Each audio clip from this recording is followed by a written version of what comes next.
Hello, for those who don't know, my name is Brithzy. And my name is Alfredo&Brithzy. And the purpose for this video is to give you tips and advice into how to better approach families and parents with special needs children.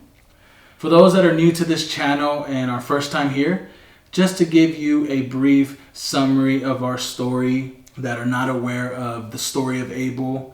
We were parents once of a special needs child, and we definitely learned a lot in these past 3 years. Yeah. And he recently passed away, of course, but the purpose to this video is just certain things that we witnessed through this journey and some of the things that we wish were said different.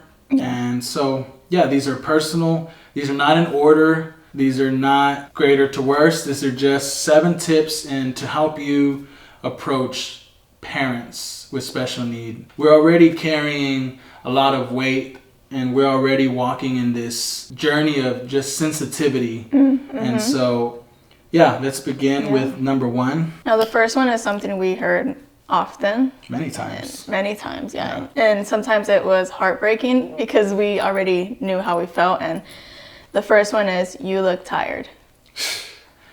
That in itself got me tired. You look tired. Just hearing it, I got tired of it.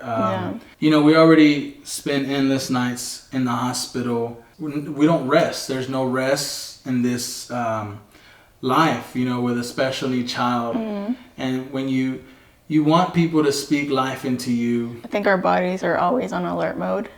So we never sleep, we never fully rest. And almost offensive to say because we know that we are very tired. Yeah.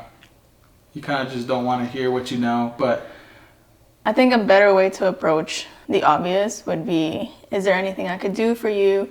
Is there anything that you need help around the house? Let me offer you an hour of my time so you can nap and I could take care of the child.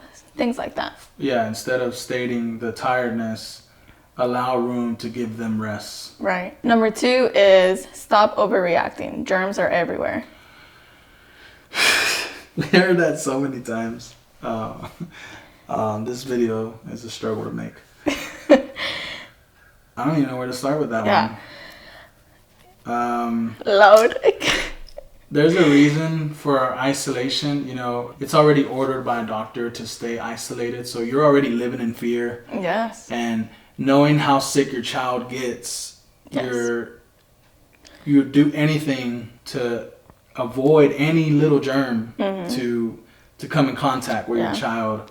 Yeah, any germ to us parents with special needs children is scary. Whether it's a normal cold for a normal person, that is huge and scary for us. It could put our kids in the hospital easily.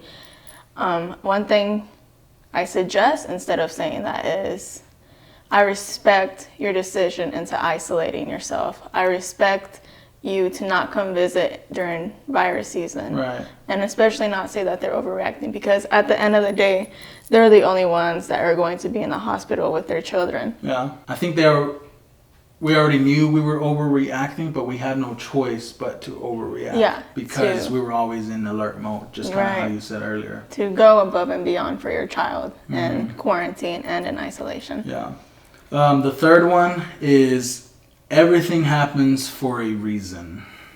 I think that's the last thing we want to hear, because every day we're living with questions, trying to figure out, what's this reason? Why does my child have this disease? Why is my child special? What? You're always living in this question. So everything happens for a reason. I think that's a very cliche response to say when you don't have anything to say to them.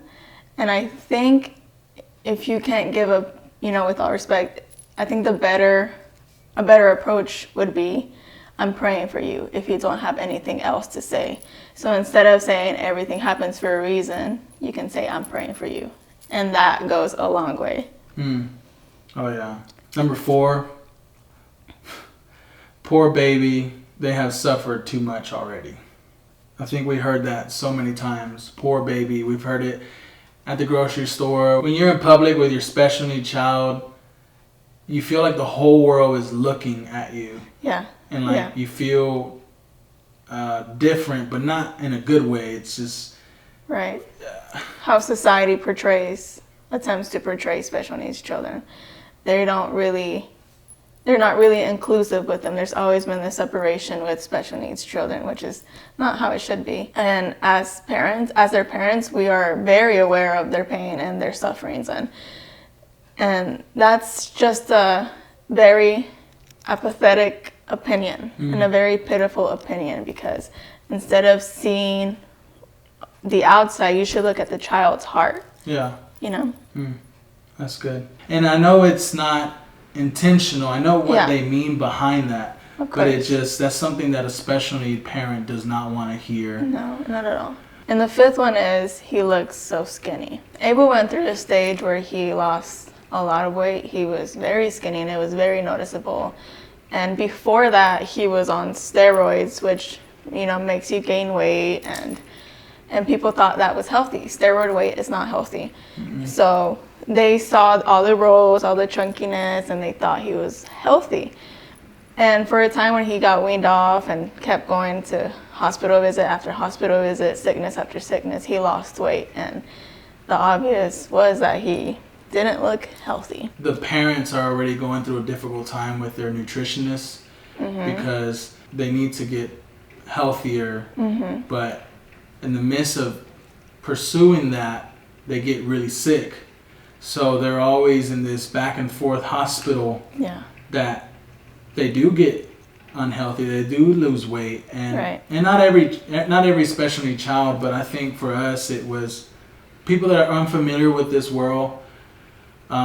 It's easy to look at a child that looks chunky and you think they look healthy, but learning and going through this is that Abel was unhealthy with all that steroids weight. The reason why he had the big cheeks, the big face, and like you were saying, the rolls, was because he was on a lot of steroids. These kids take a lot of medication, so there's a lot of side effects taken into place. And so I already knew that in the back of my mind. And as parents, we do everything. We go and beyond to make sure that they're at their full nutrition capacity.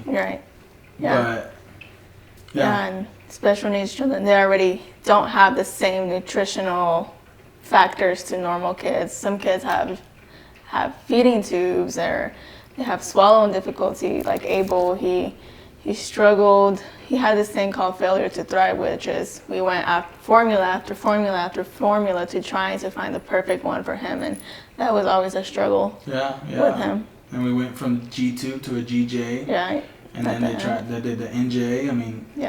Number 6, you shouldn't leave your child alone in the hospital. Your self-care and mental health is very important when it comes to having a medically complex child. You are their caregiver, so in order to be at your max. In order to give the best care to your child, you have to take care of yourself, and you have to be the best you can be for yourself. For us, we always had a struggle leaving the hospital, just because we would hear this comment a lot of, we would always hear, you shouldn't leave Abel alone, you shouldn't leave Abel alone. He's going to be alone, who's going to take care of him? But at the end of the day, they're in great hands. They're in God's hands. And secondly, the nurses are there around the clock, especially in the ICU. The doctors are always there. So God forbid anything happens, they're there in a split second. To be there for your child, you got to be there for yourself as well. And it's a necessity when you're constantly in the hospital. And you spend those hours and hours of time in the hospital. And it was one of those things that we struggled a lot with walking out. Even when we would go to the cafeteria, it was a struggle, because we're like, man, we're leaving Abel for 15 minutes. Instead of saying you shouldn't leave your child, you should say something more like, hey, step out, let me step in. And we're blessed that we had that support with the village that was given to us. It was always very, very challenging to step away. Yeah, it was. It was a huge battle, but incredible nurses, incredible doctors. Yes. Everybody was incredible and super good. The last one is, you should really place your child in God's hands. We as parents with a special need child, as parents of Abel, I can't say this enough, but since the moment our child was born, since the moment our child was diagnosed, since the moment that our child was intubated, since the moment our child was in the NICU, that's when we placed our child in God's hand. And even in the pregnancy, when we did find out, for those parents who found out and while the baby was in utero or after birth, God was all we could cling to. So since the very beginning, since day one, all we could do is place our baby in God's hands. And people who don't really see that, people who are really on the outside and don't know much of our child or our family, it's so easy for them to see the child suffering in an ICU bed and say, wow, you should really place him in God's hands. That's a very, there's no other way to say this, but it's a very rude comment to say. And we're already going through so much, and I think that's something for us. It's like only we know our child, only we know our connection with God and what we've cried and prayed for in private. And parents that don't believe in God, and when you come to them and implement them, like, you should believe in God, you should cling into God. Some people are really out here struggling to believe in God in this situation. So I don't suspect or assume that everybody has to be in this same positive, perspective and really hold on to God. But even in the midst of those questions and doubts, like, be there for that person that doesn't know how to cling on to God. Right. And not say a comment like that. That's not very empathetic. Instead, I mean, we don't know what, even though we went through this and there's so many stories out there similar, at the end of the day, we all are going through it and have went through it differently. So we don't know what people are going through, and just pray for them instead of you should really place your child in God's hand. I think we've done that. And many parents have done that since the beginning. Of course.